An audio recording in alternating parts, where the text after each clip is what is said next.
नमस्कार मित्रांनो, चालू घडामोडी या सिरीजमध्ये आपलं स्वागत आहे. तर 1 जानेवारी त्याच्यातले आपण प्रश्न बघणार आहोत चालू घडामोडीचे. तर आपला पहिला प्रश्न आहे, कोणत्या राज्याच्या मुख्यमंत्र्यांनी आरोग्यश्री योजना सुरू केली आहे? तर याचं उत्तर आहे आंध्र प्रदेश.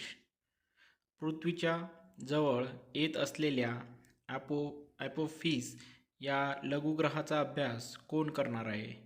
तर नासा जे ऑर्गनायझेशन आहे ते याचा अभ्यास करणार आहे. उल्फागुट आणि कोणत्या राज्य सरकार यांच्यात त्रिपक्षीय करार झाला आहे? तर उल्फागुट आणि आसामच्या राज्यात जे आहे हे त्रिपक्षीय करार झाला आहे. महाराष्ट्र पोलिसांचे नवीन DGP म्हणून कोणाची नियुक्ती करण्यात आली आहे? तर रश्मी शुक्ला यांची जी आहे ते महाराष्ट्र पोलीस यांचे नवीन DGP म्हणून यांची नियुक्ती झाली आहे. अपंग व्यक्तींसाठी CRC सांबा जम्मूचे कोणी उद्घाटन केले आहे?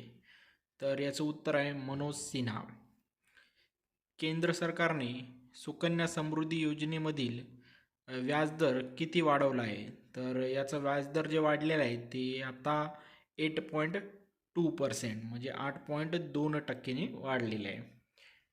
केंद्रीय मंत्री नितीन गडकरी म्हणाले की रस्त्यांसाठी 1170 कोटी रुपये दिले आहेत. तर हे कोणत्या राज्याला दिलेले आहेत? तर लडाखला.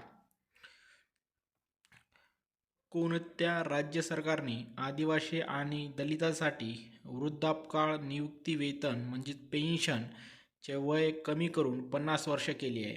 तर झारखंड या राज्य सरकारने आदिवासी आणि दलितांसाठी जे पेन्शनचं जे वय होतं ते 50 वर्ष आता केलेले आहे. बेटी बचाओ बेटी पढाओ या उपक्रमाचे ब्रँड ॲम्बॅसेडर कोणाला बनवण्यात आलेले आहे? तर याचं उत्तर आहे पिंकी. तर मित्रांनो, या व्हिडिओमध्ये एवढंच. भेटूया पुढच्या व्हिडिओमध्ये. तोपर्यंत जय हिंद, जय भारत.